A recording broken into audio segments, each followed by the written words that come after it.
When it comes to ejaculation control, there's a lot of physical things you can do. Breathing, pelvic floor relaxation, energy circulations, all these things are great.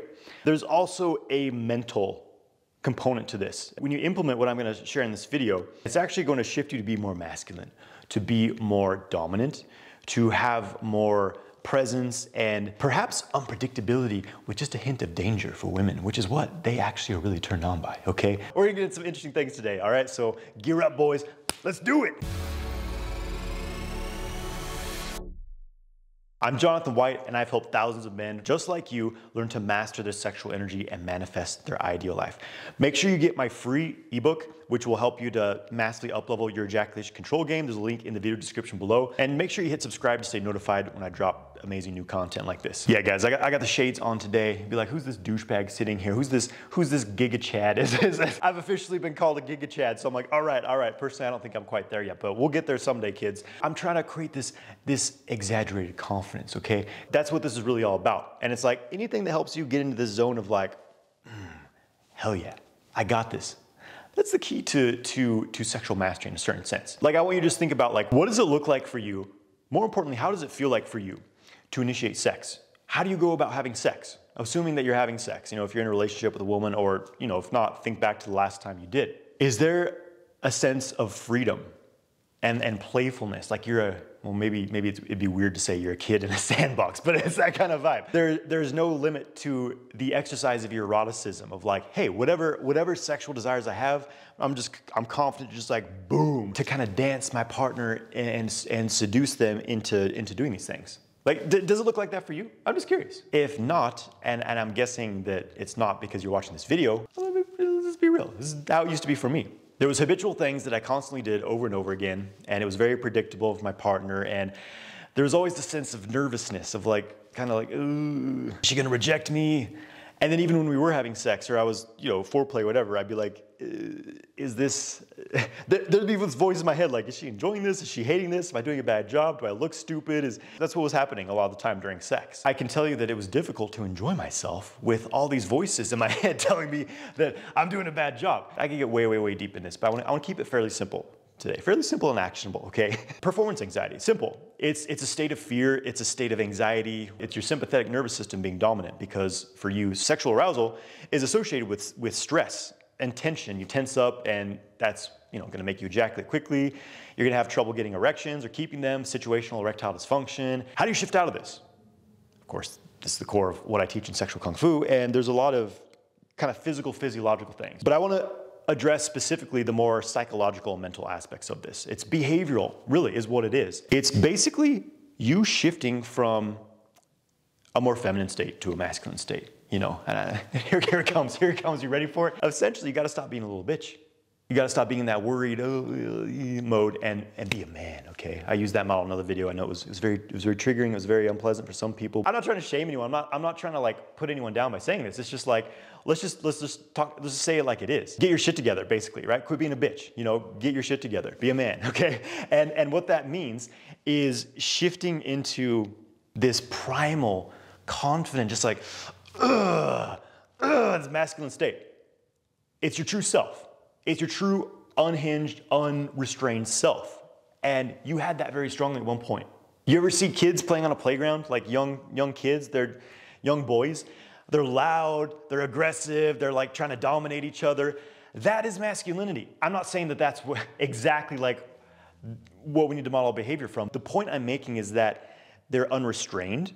They're expressing themselves freely without fear of consequence, without worrying about like, oh, what's someone gonna think about me? You know, take that same boy, that's an average boy in the modern world, 10 years later, they've probably been beaten into submission by society, and basically what they've learned to do is be a people pleaser, to make mommy and daddy happy, to make the teacher happy. It's often female teachers too. Like, we learn how to be pleasing towards women. So we worry about, okay, I need to be nice, I need to be pleasant, I need to present myself as very, I'm calm and contained and quiet, and, you know, yeah, just please don't yell at me.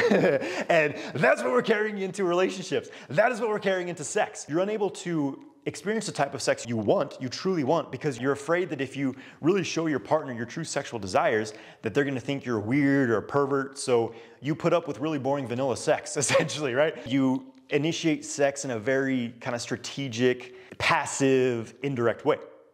It's exhausting to be a nice guy, to be a people pleaser, because you're constantly having to mold your behavior and kind of like crank down your desires. So like you just express enough to be accepted by people. And that's exhausting. It's super exhausting. And is that the dynamic for you? I'm just curious, like when you have sex, is the number one focal point for you, are they enjoying it? Are they having an orgasm? Am I touching her correctly? Your own experience completely overshadowed by this feeling of expectation to try to please someone else. I'm curious, is that the case for you? Because it was for me. And sometimes I still find myself going back to this. I'm gonna get to the point of this with sex because this doesn't mean you shouldn't care if your partner orgasms or not, or shouldn't, help them have an orgasm. That's not it. But what it usually is like the only thing that matters during sex is if your partner is satisfied. And like, if they're satisfied, even if you have a terrible experience, or like, just not a super great, incredible experience yourself, are you happy? Well, at least they were satisfied. That's all that matters. What I realized at one point was when I stopped caring so much about like, am I doing this right? Are they enjoying it? Am I touching her just perfectly? And I started to focus on like, hey, what do I want? What kind of sexual experience do I enjoy? What turns me on? Like, what would feel orgasmic for me? It got me more into my natural, masculine, primal, animalistic nature. You know what I mean? And obviously there's a line with this, because if you're too self-indulgent, then yeah, you'd be the guy who's just like, busts a nut in 5 seconds, just gets off and is done with it. Well, that's enough for me. This is really the key to overcoming like the nice guy syndrome and performance anxiety is you stop performing for others. You stop putting on certain behaviors for others, and you just allow yourself to enjoy yourself. Like, what can I do to enjoy this situation? I know it sounds selfish because it's going against a lot of things we've been conditioned to believe, that like sexually, if we don't try really, really hard to perform in a certain way to please a woman, then like we're gonna fail. Paradoxically, that's not it. There's this energetic dynamic. When a woman feels like you're just 100% focused on trying to please and pleasure her in this contrived way, it tends to like make them feel a lot of pressure. And it actually closes them down.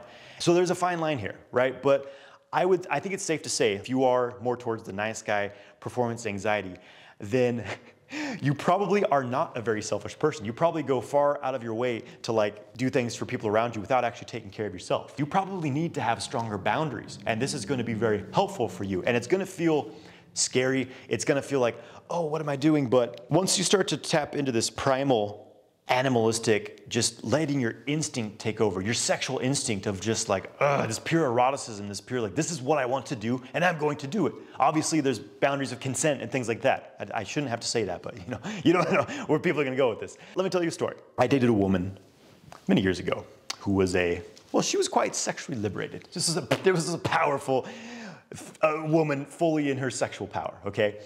Very unhinged, very unafraid to just like, boom, be in it. And it's an incredible experience to be with someone like that who's just like 100% unapologetically in their pure erotic power.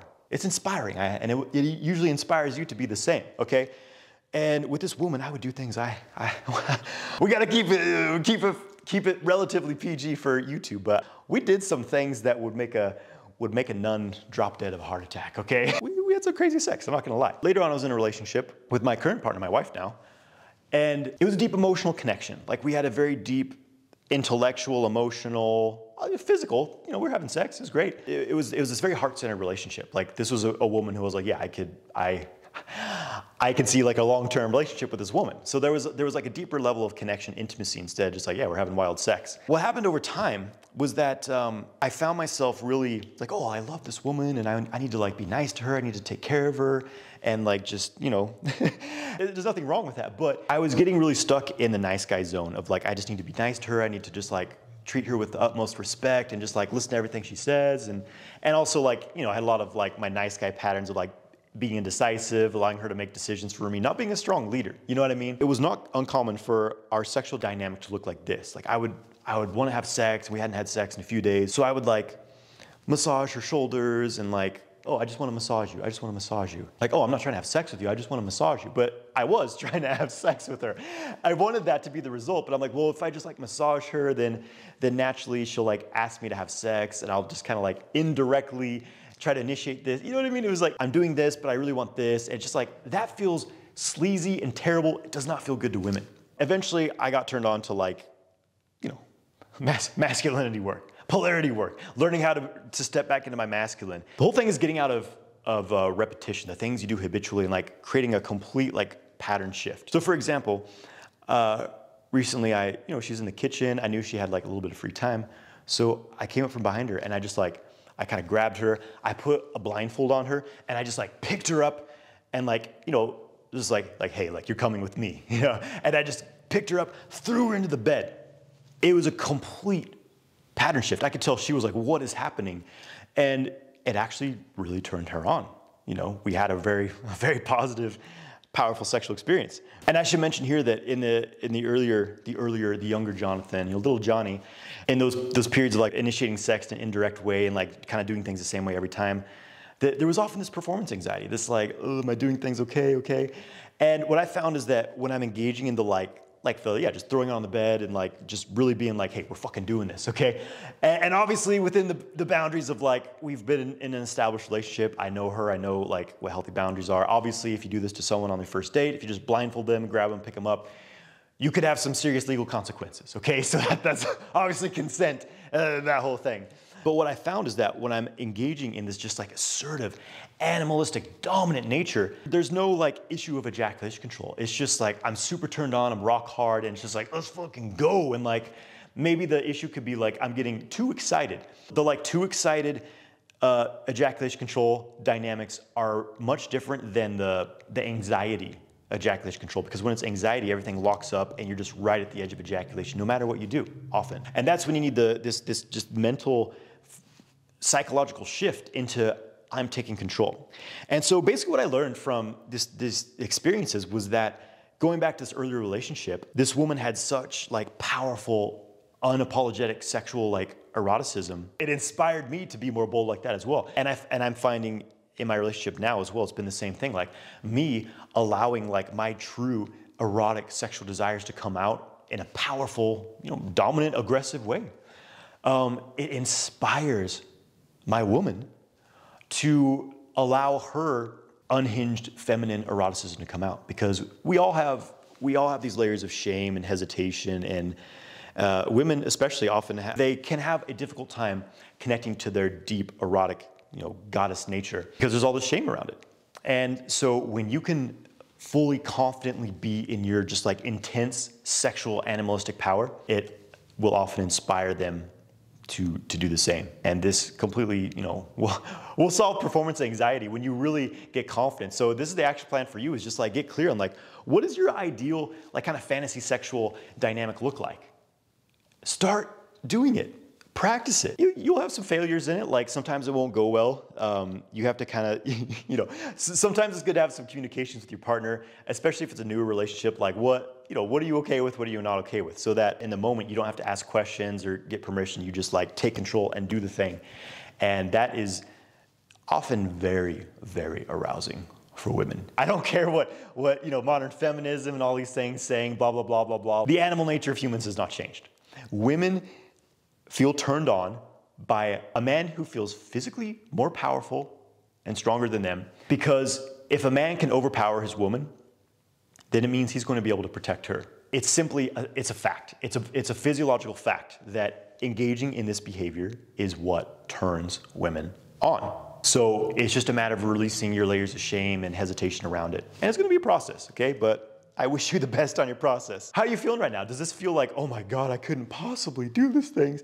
Great. If you feel that, then great. This is exactly what you need, because it's going to shift you out of the little bitch dynamics of being just stuck in your head and anxiety and what do I do? And like, no, you gotta just fucking go for it. Or you may be feeling inspired. And that's great. That means like, hell yeah, you're gonna take this and run with it, and it's gonna be a game changer for your sex life. So my next steps for you, watch my YouTube video on getting into your primal fuck energy. I'll put a link in the description. Also, I have a brand new masterclass where I go in depth into exactly what I'm talking about here, like learning to step into your masculine dynamics to overcome your inhibitions and your people-pleasing patterns that are keeping you in performance anxiety. I'll put a link in the video description. Make sure you subscribe to the channel, give this video a like. I'm curious about what you guys think about this. Let me know in the comments below. Take care, boys.